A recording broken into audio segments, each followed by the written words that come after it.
Yan, pwede yan. Pang araw-araw. Ito hindi talaga pwede. Masyadong ano. Pwede pong Oo, masyadong malaki. Nakakatakot. Baka paglabas mo. So, paglabas mo, nakasunod na pala na kuya. Sinistop po muna natin. So, bago po natin ipagpapatuloy, just a heads up lamang po.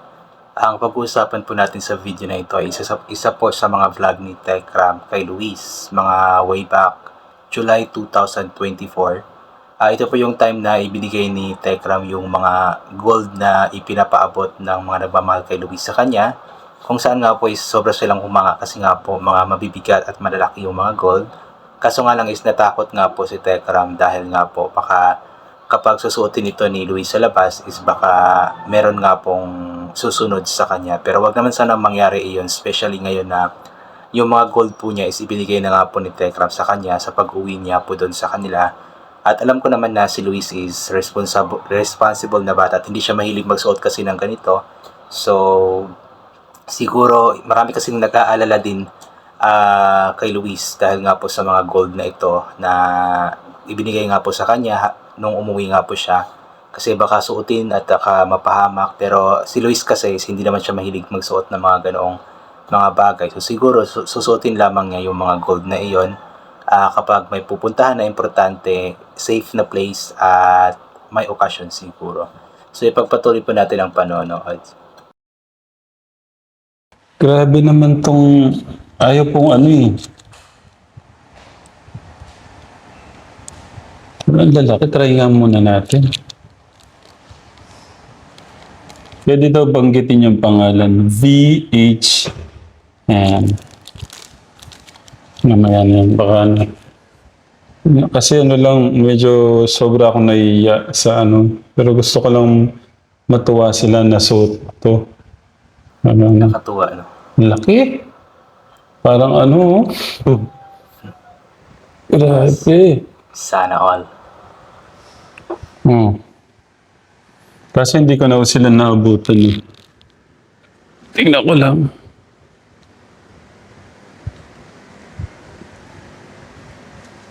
Ito po. Bagay. Eh, ito, mas ano to, no? Ito naman, N, yan, N na lang. Baka masyadong maano. Ang bibigat pa.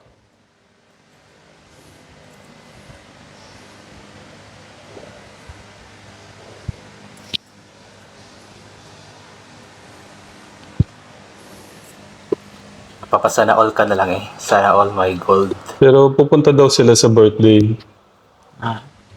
Para matuwa sila tita. Tingnan mo naman. Grabe. Oh. Smile ka na mo. Para... Eh, narinig niyo po yun, sabi ni Luis na hindi na po siya nagsusuot ng ganoon. So, hindi po kasi siya sanay na magsuot ng ganoon kahit na nasa poder na siya ng Manalastas family that time is hindi pa rin talaga siya sanay na magsuot ng mga mamahalin alahas, especially itong gold.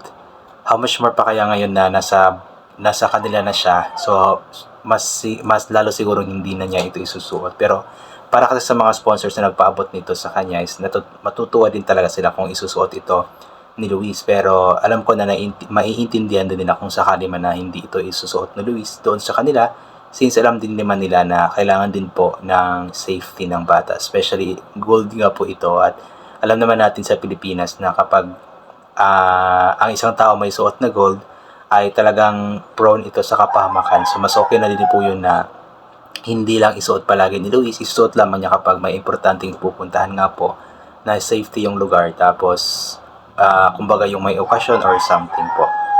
So yun.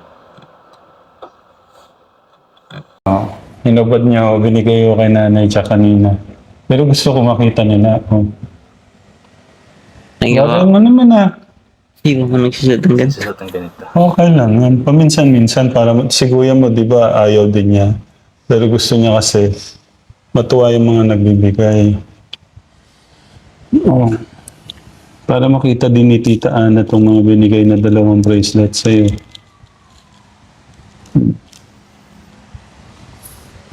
Kasi ano yan, kasiyahan kasi nila na yung pagmamahal nila, nakikita nila. Hmm. Hmm.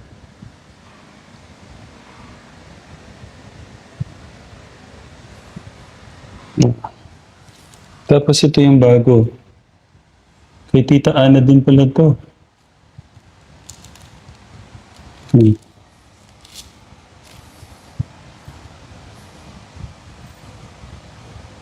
May cross.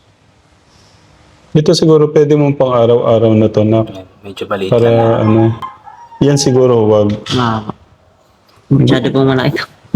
Gusto, pag ano lang, Steve, grabe. Hindi nilagod. Nakita mo na ba kanina tong mga binigay sa kanya? Hindi po. Oo, nagulat nga lang din ako kay Nanay Jack eh. Ito, yan. Pwede yan. Pang araw-araw. Ito hindi talaga pwede. Masyadong ano. Masyado po malaki. Oo, masyadong malaki. Nakakatakot. Baka paglabas mo. So, paglabas mo, nakasunod na pala no, kuya. Hindi po. Ayun po. So yun nga po yung vlog ni Tekram for Luis or vlog ni Tekram at Luis way back mga July 2024 last year po. Bago po yung birthday ni Luis kasi may pumunta daw po doon na nagbigay ng mga alahas nga po na iyon. Pero yun nga, nag-aalala si Tekram na kung susuotin ni Luis yung mga malalaking alahas is baka susundan daw po siya. Alam kong biro lamang yun ni Tekram pero yung birong yun po is alam kong too good to be true tawag po doon. Kasi alam naman natin sa Pilipinas talaga pag ang isang tao may suot na alahas.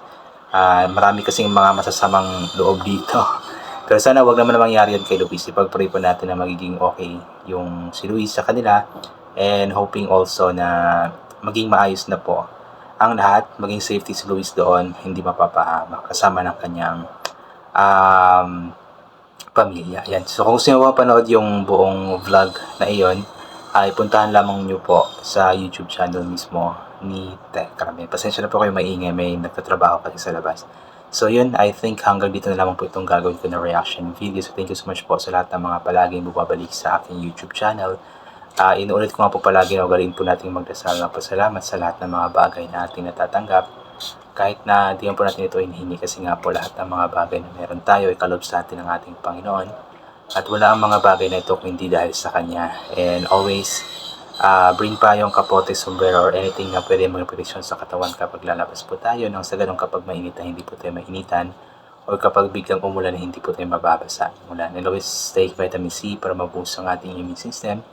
At hindi po tayo matatamaan agad-agad ng kung ano-ano mga sakit-sakit. Ayan. So once again, inulit ko hanggang dito na lamang po. God bless and bye for now.